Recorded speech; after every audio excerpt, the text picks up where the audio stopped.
we try to reweld them back into the wild.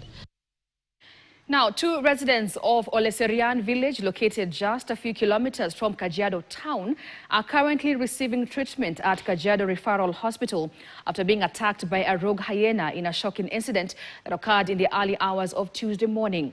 The victims sustained serious injuries while attempting to protect their livestock from the wild animal. Eyewitnesses say the hyena was later killed by villagers after a tense confrontation. However, the attack has left the local community gripped with fear and demanding that the KWS take action immediately. According to the residents, this is no isolated case. Cases of hyenas roaming the village has become increasingly frequent, threatening both human life and livestock.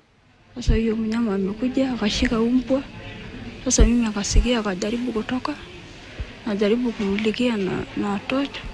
Sasa narudi na umani. Sasa bahati mzuri Musa akatoka na kuja kusaidia. Na yule mama alimuanza anamrudia tena. Na tena anamkula mguu, alikuwa amekula mguu moja.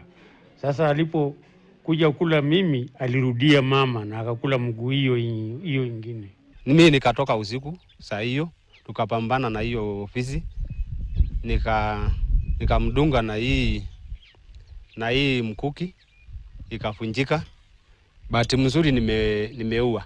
The lady sustained multiple injuries, one on her left thigh and one on her right leg as well, which is being followed up very closely by our plastic surgery and general surgery team, and we are planning on taking her to theater and repairing those wounds. As for the man, he sustained some bite wounds on both his arms, resulting in the loss of his little finger.